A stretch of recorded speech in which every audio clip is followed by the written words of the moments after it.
son aquellos que mantienen precisamente este equilibrio? El sistema nervioso y el sistema endocrino, ¿sí? ¿Mediante qué? Entonces, primero hablamos de una homeostasis, que los mismos son los que nos van a hacer mantener este equilibrio en nuestro medio interno. Los que sobre todo van a llevar a comandar esto es el sistema nervioso y el sistema endocrino. ¿Mediante pero qué? Mediante señales, ¿sí? Tiene que haber, en realidad se dice, una comunicación, y eso siempre, ¿no? Les decía, nosotros vamos a sentir, percibir algo, inmediatamente es un mensaje, una señal, ¿no? Que se envía al sistema nervioso y bueno, va a dar la respuesta. Aquí, como estamos hablando precisamente de estos equilibrios, entonces se van a hacer estas señales, se van a dar a nivel de tanto parte del sistema nervioso como la parte endocrinológica, y estas señales son unas señales químicas, ¿sí? O sea, con una comunicación mediante ¿quiénes? Mediante una señal química, ¿sí? Empezamos por ahí.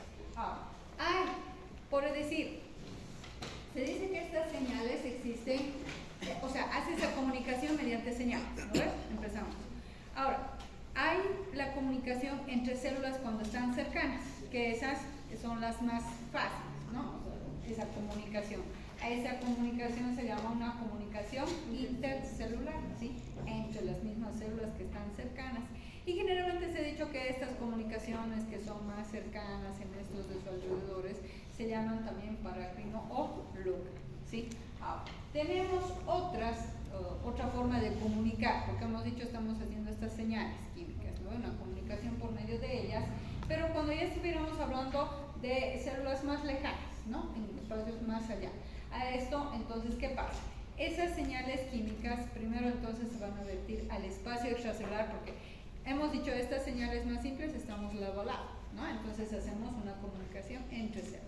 En cambio ya estas, por decirlo, allá tengo otra, entonces primero se va a vertir esta señal a donde está el espacio extracelular, fuera, ¿no?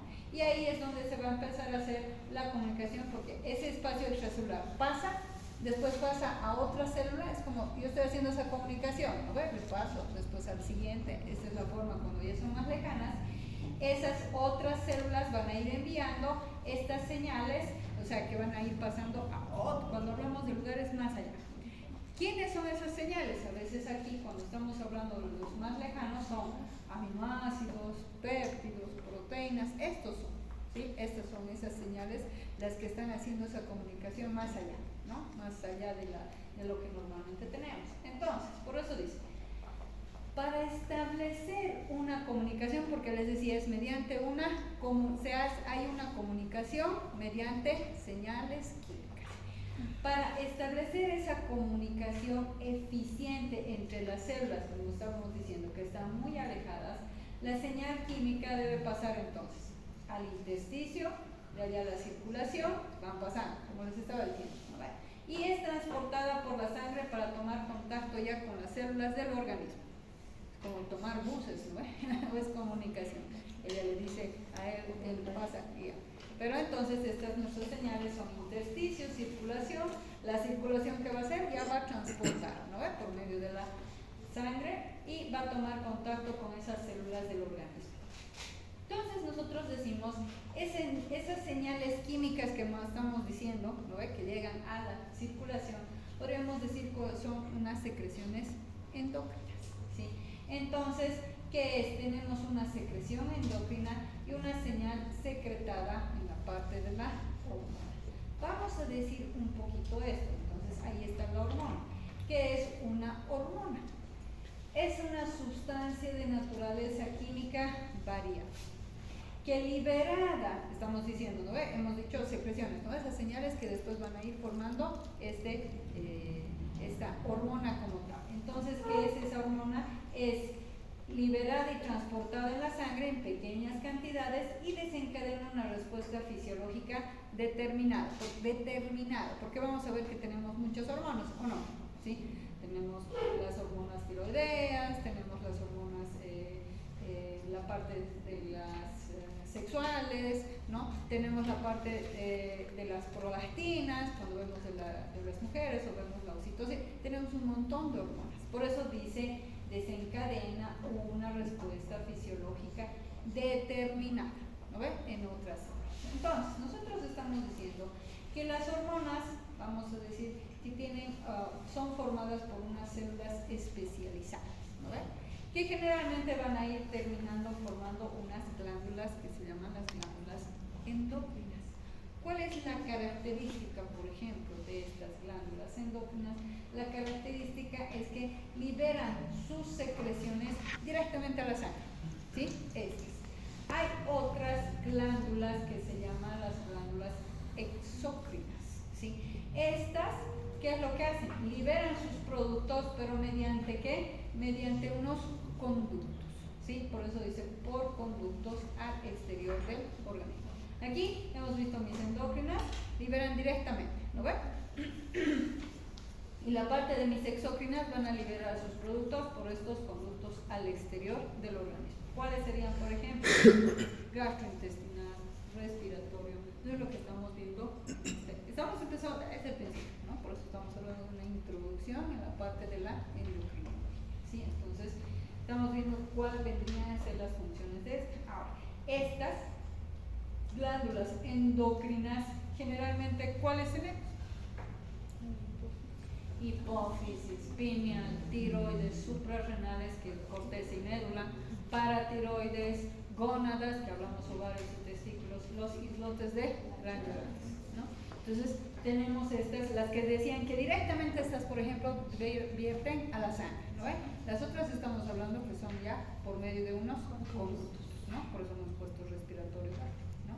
Entonces, estamos viendo estas glándulas endócrinas. ¿Qué es lo que vemos?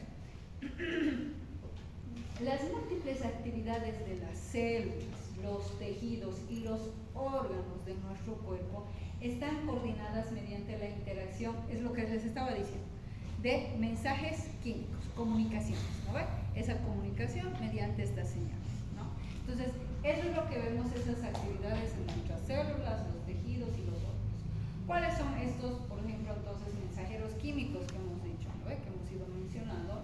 Son neurotransmisores, estas hormonas endócrinas, hormonas neuroendócrinas, hormonas parácrinas, ¿no? Las hormonas autócrinas.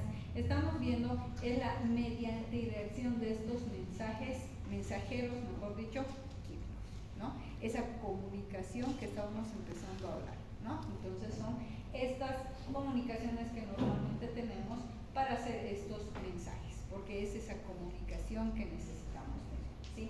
Ahora, como dice, los múltiples sistemas hormonales de nuestro cuerpo intervienen en qué? Lo que estamos hablando, ¿para qué nos van a ayudar? En las funciones de nuestras células y también en nuestro mismo metabolismo. ¿Cuáles son? Metabolismo, crecimiento, desarrollo. Por ejemplo, tenemos la hormona del crecimiento, tenemos las hormonas del metabolismo. ¿Cuáles sobre todo esas serían las tiroides, ¿no? Por eso es una de las principales, ¿no? No desmerezco las otras. Cada una tiene su función, ¿no? Por eso estamos diciendo incluidas todas, ¿no? Esos son los múltiples. Por ejemplo, por eso dice, si la glándula tiroides deja de secretar, por ejemplo, estamos viendo, vamos a ir viendo después, ¿no? Más específicamente, ¿no? Tiroxina y la tironina, casi todas las reacciones químicas se van a hacer más lentas. Y va, eso lo vamos a ver un poquito, estamos ya poniendo ahorita como ejemplo, ¿no ve? Entonces ahí es donde la persona se puede volver torpe, puede ser más lenta, depende, ¿no? Estamos hablando del metabolismo, ¿no? Pero vamos a ir viendo qué carácter, porque hay el hipertiroidismo y el hipotiroidismo, ¿no? Entonces son esas alteraciones. Pero aquí estamos por eso poniendo ese ejemplo de que intervienen en la regulación de nuestras funciones, ¿no? Miren, aquí una función sería que ya está interviniendo, la persona va a ser más lenta, más torpe, digo en el sentido de que no hace bien las cosas, ¿no? Pero eso no es porque la persona puede, sino que está alterado aquí esta parte hormonal. O sea, miren cómo llega a afectar en las actividades que puede tener una persona, ¿sí? Sin insulina pancreática, las células corporales, por ejemplo, apenas pueden utilizar, por ejemplo, los hidratos de carbono alimentarios como fuente energética. Lo mismo, ¿no? Si tenemos un problema a este nivel, entonces puede ser de que podamos tener estas alteraciones hormonales. ¿no ve?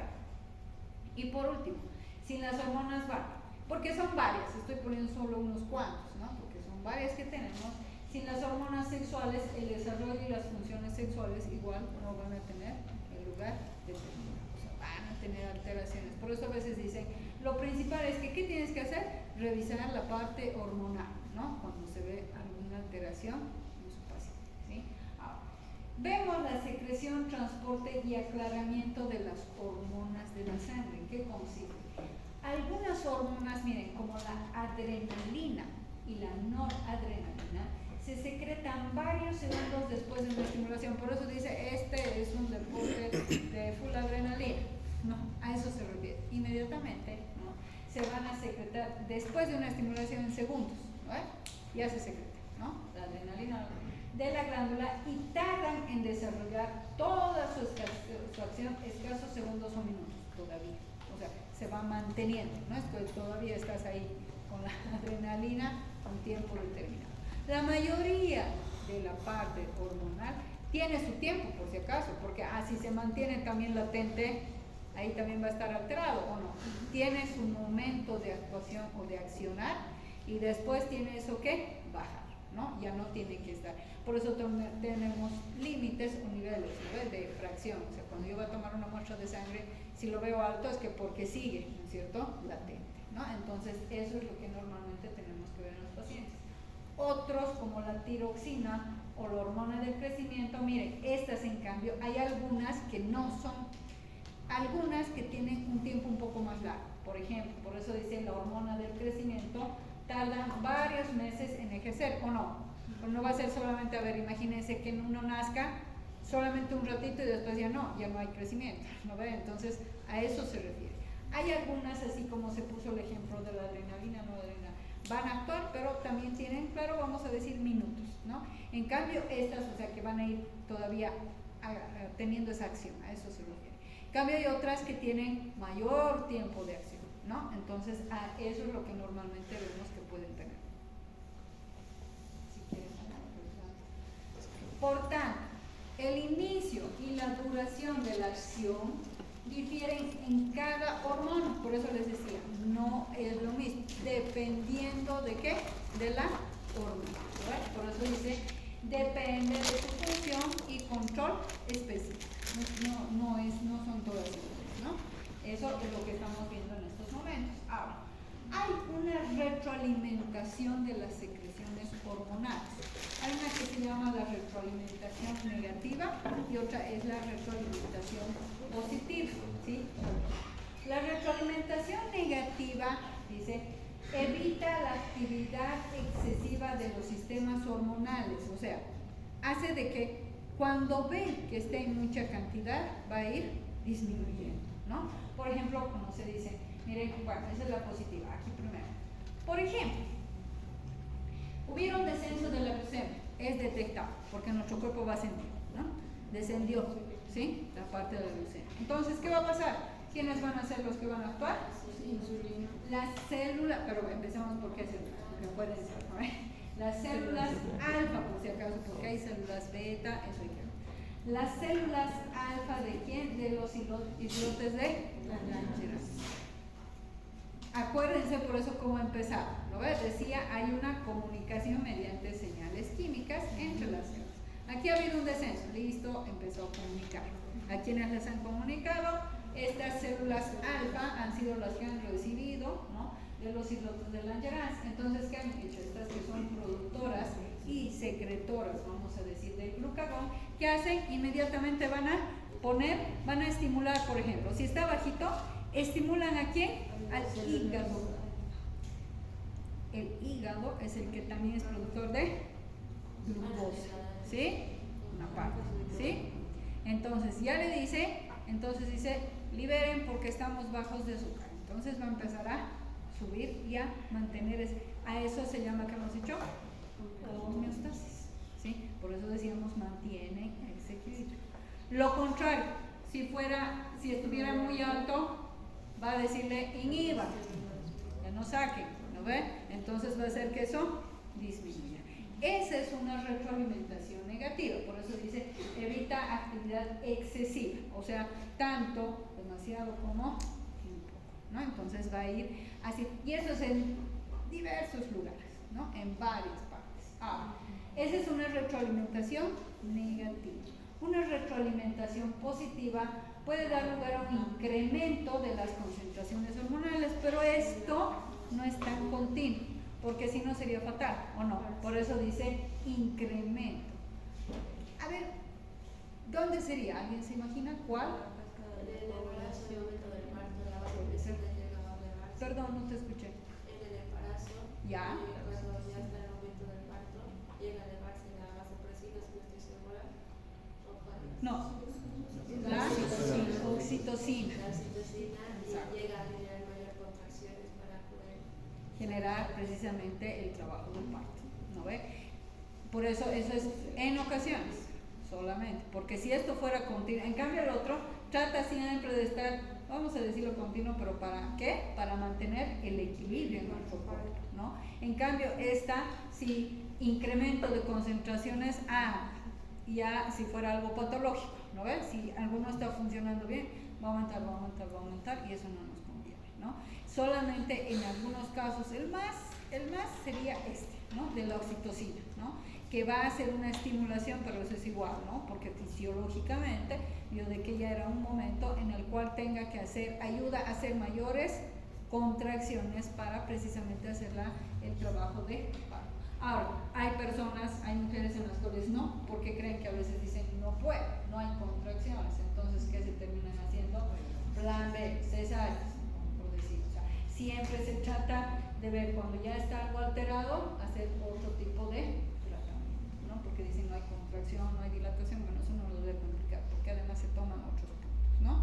Para ver que mi paciente sí va a poder o no va a poder, ¿no?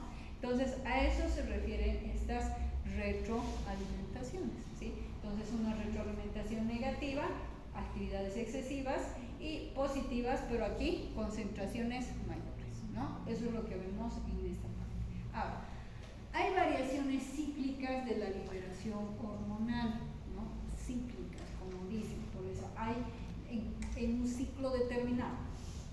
Pues, además de ese control de ambas retroalimentaciones, ¿no? Que hemos visto que puede aumentar o puede disminuir, la liberación hormonal está sometida a variaciones periódicas que dependen de los cambios de estación, distintas etapas por eso dicen cíclicas, ¿sí? En un ciclo determinado, ¿no? Por eso dicen cambios de estación, etapas del desarrollo y del envejecimiento, ¿no? Por ejemplo, del ciclo diurno, el circadiano, o del sueño, ¿o no? Sí. ¿Quién es la hormona del sueño? Melatonina. ¿Ah? Y si no estuviera liberado, es por eso ahí donde pueden ser problemas. Hay personas, bueno, cuando veamos, por eso ya les he dicho, problemas en tiroides, no se liberan, que dicen no puedo dormir, que tengo el insomnio, silencio. Y no es cuestión de meterse las pastillas para dormir, ¿no ven? Eso es malo. Ya les he dicho, lo que nosotros, lo que ustedes están viendo es ser médicos, no es ser farmacéuticos. ¿Por qué digo eso? Te duele tu cabeza, toma paracetamol. Te duele tu estómago, toma un antiespasmódico. No estoy curando, ¿o no?